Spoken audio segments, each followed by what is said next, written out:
नमस्कार और the deep dive में आपका स्वागत है।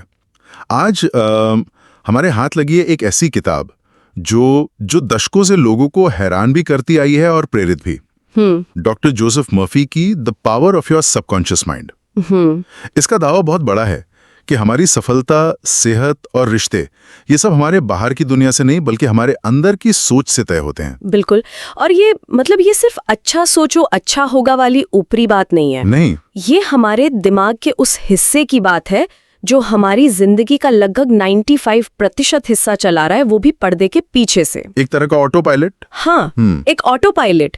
हमारी आदतें, हमारे डर, हमारे गहरे विश्वास सब वहीं से आते हैं, पर्दे के पीछे से। यहाँ। ये सुनने में ही कितना दिलचस्प लगता है। तो आज का हमारा मकसद इसी ऑटो पायलट को समझना है। ये अवचेतन मन यानी सबकॉन्शियस माइंड आखिर काम कैसे करता है और क्या हम सच में इसे रीप्रोग्राम करके अपनी जिंदगी की दिशा बदल सकते हैं।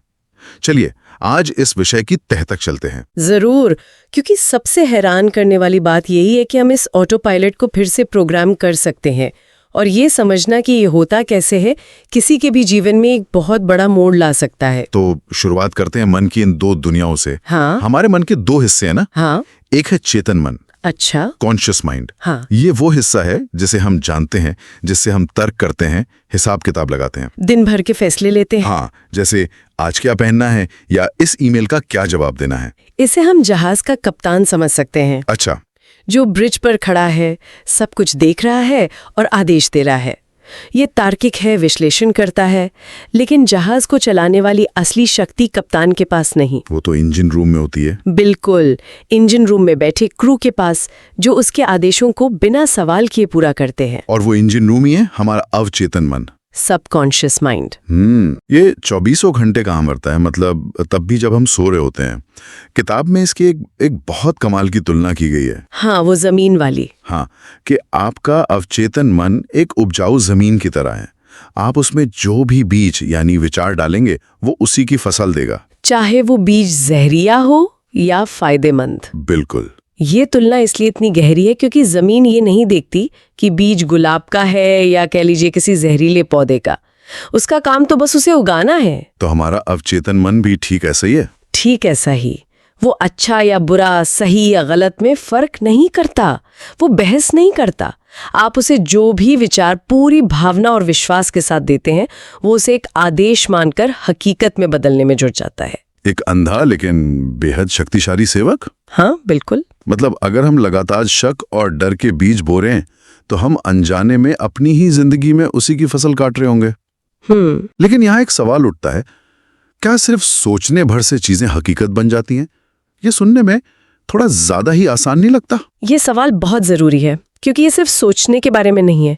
ये दो चीजों का मिश्रण है। एक तो दोहराव मतलब रेपिटेशन, और दूसरा है भावना, इमोशन। जिस विचार को हम बार बार सोचते हैं और जिसके साथ एक गहरी भावना, चाहे वो डर हो, चिंता हो या फिर खुशी और उत्साह जुड़ी होती है, वो विचार ज्यादा शक्तिशाली हो जाता है। हाँ, वो विचार हमारे अवचेतन मन में एक गहरे निशान की तरह छप जाता है। अगर हम न्यूरोसाइंस की भाषा में कहें तो हम एक न्यूरल पाथवे को मजबूत कर रहे होते हैं। अच्छा, तो भावनाएं उस विचार को ताकत देती हैं। जैसे अगर कोई सोचता है मैं ये इंटरव्यू पास नहीं कर पाऊंगा और साथ में घबराहट और असफलता का डर भी महसूस करता है, तो उसका अवचेतन मन इसे एक बहुत मजबूत संकेत के रूप में लेता है। फिर क्या होता है? इंटरव्यू के दौरान शायद उसे सही शब्द याद नहीं आएंगे, आत्मविश्वास कम लगेगा, उसका आत्मविश्वास कम लगेगा और उसका शरीर तनाव के संकेत देगा। उसने अनजाने में खुद को असफलता के लिए प्रोग्राम कर लिया था। और इसके विपरीत अगर कोई सोचता है मैं इस अवसर के लिए तैयार हूं और साथ में उत्साह और आत्मविश्वास महसूस करता है, तो उसका अवचेतन मन उसे सफलता के लिए तैयार करेगा। उसकी बॉडी लैंग्वेज सकारात्मक होगी, उसकी आवाज में भरोसा झलकेगा। तो सोच ये हकीकत का ब्लूप्रिंट बन जाती है। बिल्कुल। ये तो हमारे दिन प्रतिदिन के छोटे छोटे विचारों को भी बहुत बहुत महत्वपूर्ण बना देता है। सही बात है। चलिए इस आइडिया को जीवन के 3 बड़े क्षेत्रों पर लागू करके देखते हैं। जैसा किताब में बताया गया है, पैसा, रिश्ते और सेहत। पैसे की बात करें तो कई लोगों के मन में इसे लेकर बहुत अजीब अजीब सी धारणाएं होती हैं। हाँ, ऐसी धारणाएं जो अक्सर हमें बचपन में या अपने आसपास के माहौल से मिलती हैं, जैसे पैसा सारे फसाद की जड़ है, या अमीर लोग बेईमान होते हैं, या पैसा कमाना बहुत मुश्किल काम है। बिल्कुल। और ये सिर्फ कहावतें नहीं है, ये हमारे अवचेतन मन के लिए प्रोग्रामिंग कोड की तरह काम करती हैं। तो अगर किसी के मन में ये कोड है कि पैसा कमाना मुश्किल है, तो क्या वो कभी अमीर नहीं बन पाएगा, चाहे वो कितनी भी मेहनत कर ले? ये एक बेहतरीन सवाल है। देखिए, मेहनत अपनी जगह है, लेकिन वो व्यक्ति अनजाने में अवसरों को नजरअंदाज करेगा। अच्छा। हाँ, उसके सामने कोई अच्छा मौका आएगा तो उसका पहला विचार होगा, अरे इसमें जरूर कोई गड़बड़ है, या ये मेरे लिए नहीं है। उसका अवचेतन मन उसे उसकी सच्चाई के दायरे में ही रखेगा। इसीलिए डॉक्टर मोफी कहते हैं गरीबी एक मानसिक बीमारी है। हाँ, और उनका मतलब ये नहीं कि ये किसी की गलती है, बल्कि ये कि गरीबी की जो सोच है वो हमें गरीबी में जकड़े रखती है। इसे बदलने के लिए पहले मानसिकता बदलनी होगी। कमी की सोच से बहुतायत की सोच की तरफ जाना होगा। ये बहुतायत की मानसिकता ये सिर्फ पैसों पर ही नहीं बल्कि हमारे रिश्तों पर भी लागू होती होगी, है ना? बिल्कुल। अगर हम अंदर से कमी महसूस करते हैं तो क्या वो हमारे रिश्तों में भी झलकता है? बिल्कुल। किताब यही समझाती है। मान लीजिए किसी के मन में गहराई में ये डर बैठा है कि लोग मुझे छोड़कर चले जाते हैं। अब चेतन स्तर पे तो वो एक अच्छा रिश्ता चाहेगा, लेकिन उसका अवचेतन मन वो लगातार सबूत खोजेगा कि उसका डर सच है। कैसे? वो शायद अपने पार्टनर पर बहुत ज्यादा शक करेगा, या छोटी छोटी बातों पर असुरक्षित महसूस करेगा। धीरे धीरे उसका व्यवहार रिश्ते में वही तनाव पैदा कर देगा जिसका उसे डर था। और जब रिश्ता टूटेगा तो उसका अवचेतन मन कहेगा, देखा, मैं तो जानती ही थी, उसने खुद ही अपनी भविष्यवाणी को सच कर दिया। ये तो बहुत ही दुखद चक्र है। इसके उलट अगर हम अपने मन में प्यार, भरोसा और सम्मान के विचार रखते हैं तो हम बाहरी दुनिया में भी वैसे ही रिश्तों को आकर्षित और मजबूत करते हैं। सही बात है। और अब तीसरा और शायद सबसे हैरान करने वाला पहलू, सेहत। क्या हमारे विचार सच में हमारे शरीर पर असर डाल सकते हैं? ये अब सिर्फ एक दार्शनिक विचार नहीं रहा, इसके पीछे ठोस विज्ञान है। अच्छा। हाँ, इसे साइको न्यूरोइम्यूनोलॉजी कहते हैं, जो मन और शरीर के जुड़ाव का अध्ययन करती है। जब हम लगातार तनाव, डर या गुस्से में रहते हैं तो हमारा शरीर कॉर्टिसोल जैसे स्ट्रेस हार्मोन रिलीज करता है। और ये हार्मोन लंबे समय में हमारी इम्यूनिटी को कमजोर करते हैं, पाचन बिगाड़ते हैं और हमें बीमारियों के प्रति ज्यादा संवेदनशील बनाते हैं। और इसका सबसे बड़ा उदाहरण शायद प्लेसिबो इफेक्ट है। बिल्कुल। जहां लोगों को शुगर की गोली ये कहकर दी जाती है कि ये एक शक्तिशाली दवा है और उनकी सेहत सच में सुधरने लगती है। आपने बिल्कुल सही नब्ज पकड़ी है। प्लेसिबो इफेक्ट इस बात का सबसे बड़ा सबूत है कि अवचेतन मन का शरीर पर कितना सीधा नियंत्रण है। उस व्यक्ति के मन ने विश्वास कर लिया। हाँ, उसने विश्वास कर लिया कि उसे ठीक करने वाली दवा मिल गई है, और इस विश्वास ने शरीर को खुद को ठीक करने के लिए असली रासायनिक संकेत भेज दिए। और इसका उल्टा नोसिबो इफेक्ट भी होता है। मतलब? जहां किसी को ये विश्वास दिला दिया जाए कि वो बीमार होने वाला है और उसके शरीर में सच में बीमारी के लक्षण दिखने लगते हैं। हमारा शरीर हमारे गहरे विश्वासों की कहानी कहता है। तो अब सबसे बड़ा सवाल, अगर हमारा अवचेतन मन इतना शक्तिशाली है तो हम इसे अपनी मर्जी के मुताबिक प्रोग्राम कैसे करें? किताब में 2 बहुत प्रैक्टिकल तकनीकें दी गई हैं। पहली है विजुअलाइजेशन। हाँ, मानसिक चित्रण। लेकिन ये सिर्फ दिन में सपने देखने जैसा नहीं है। नहीं, किताब इस बात पर जोर देती है कि इसे भावनाओं के साथ करना है।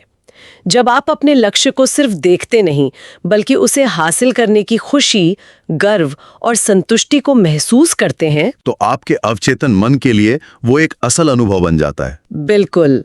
उसे असली और बहुत मजबूत कल्पना में फर्क नहीं पता। मतलब अगर कोई एक नया घर चाहता है तो उसे सिर्फ घर की तस्वीर नहीं सोचनी, बल्कि उस घर में रहने की भावना को महसूस करना है। उस घर की खुशबू, अपने परिवार के साथ वहां रहने की खुशी। ठीक, ये ऐसा करने से आप अपने दिमाग में उस हकीकत का एक न्यूरल ब्लूप्रिंट बना रहे हैं।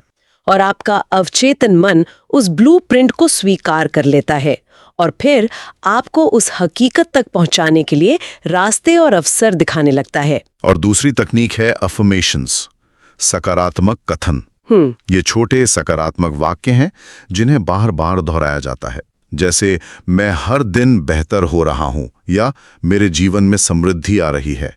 क्या ये सच में काम करते हैं? ये काम करते हैं अगर इन्हें सही तरीके से इस्तेमाल किया जाए। सही तरीका क्या है? अफर्मेशंस का काम उस मानसिक ब्लूप्रिंट को मजबूत करना है और पुरानी नकारात्मक प्रोग्रामिंग को एक तरह से ओवरराइट करना है, जैसे कंप्यूटर में पुराना सॉफ्टवेयर हटाकर नया इंस्टॉल करना। तो यहाँ निरंतरता सबसे जरूरी है। सबसे जरूरी। एक दो बार कहने से कुछ नहीं होगा, इसे लगातार दोहराना पड़ता है ताकि ये चेतन मन के प्रतिरोध को पार करके अवचेतन मन तक पहुंच सके। किताब में ये भी सलाह दी गई है कि इन दोनों तकनीकों को सुबह उठने के तुरंत बाद और रात को सोने से ठीक पहले करना सबसे ज्यादा असरदार होता है। इसका कोई खास कारण है? हाँ, इसका एक बहुत मजबूत वैज्ञानिक कारण है। उन क्षणों में हमारा दिमाग अल्फा स्टेट में होता है। अल्फा स्टेट यह एक दिमागी तरंग की फ्रीक्वेंसी है जो गहरी रिलैक्सेशन और हल्की नींद के बीच की अवस्था है। इस समय हमारा तार्किक, विश्लेषणात्मक चेतन मन, जो हर बात पर लेकिन, किंतु, परंतु लगाता है, वो शांत होता है, लगभग शांत होता है। यह वो समय है जब अवचेतन मन के दरवाजे सबसे ज्यादा खुले होते हैं और सुझावों को बिना किसी प्रतिरोध के स्वीकार करने के लिए तैयार होते हैं। अच्छा। तो इसीलिए सुबह उठते ही फोन चेक करना शायद दिन की सबसे खराब शुरुआत है। बिल्कुल। हम अपने दिमाग की सबसे ग्रहणशील अवस्था में दूसरों की चिंताएं, बुरी खबरें और तनाव भर रहे होते हैं। हम अनजाने में अपने दिन को नकारात्मकता के लिए प्रोग्राम कर रहे हैं। आपने इसे पूरी तरह से समझ लिया है। वो सुबह और रात के कुछ मिनट हमारी मानसिक प्रोग्रामिंग के लिए प्राइम टाइम है। हमें उन्हें बहुत सावधानी से इस्तेमाल करना चाहिए। चलिए इस सारी बातचीत को डॉक्टर मर्फी के सबसे जरूरी संदेश के साथ समेटते हैं। वो इसे गोल्डन रूल कहते हैं। नियम बहुत सीधा है। अपने मन को उस विचार से भरो जिसे तुम हकीकत बनाना चाहते हो। उस बारे में मत सोचो जो तुम नहीं चाहते। ये नियम सुनने में बहुत सरल लगता है, लेकिन ये हमारे दिमाग के काम करने के तरीके से सीधे तौर पर जुड़ा है। हमारे दिमाग में एक फिल्टरिंग सिस्टम होता है। कैसा फिल्टरिंग सिस्टम? जब आप किसी चीज पर ध्यान केंद्रित करते हैं तो आपका दिमाग आपको दुनिया में उस चीज से जुड़ी बातें ज्यादा दिखाने लगता है। जैसे जब हम कोई नई कार खरीदने का सोचते हैं तो अचानक हमें सड़क पर वही कार हर जगह दिखने लगती है। बिल्कुल। कारें पहले भी उतनी ही थी, लेकिन अब आपका दिमाग उनके लिए ट्यून हो गया है। अच्छा, इसी तरह जब आप समाधान और अवसरों पर ध्यान केंद्रित करते हैं तो आपका अवचेतन मन आपको वही चीजें नोटिस करवाएगा। और अगर आप सिर्फ समस्याओं और कमियों के बारे में सोचेंगे तो हर जगह वही नजर आएगा। बिल्कुल। आप जिस पर ध्यान केंद्रित करते हैं आपका अवचेतन मन उसी को बढ़ाता है। तो कुल मिलाकर संदेश ये है कि शक्ति हमारे अंदर ही है। हमारा मन एक बगीचे की तरह है और हम उसके माली हैं।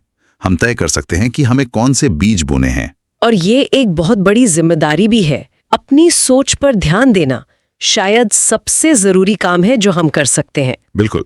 इस गहरी चर्चा के अंत में हम अपने श्रोताओं के लिए एक सवाल छोड़ना चाहते हैं।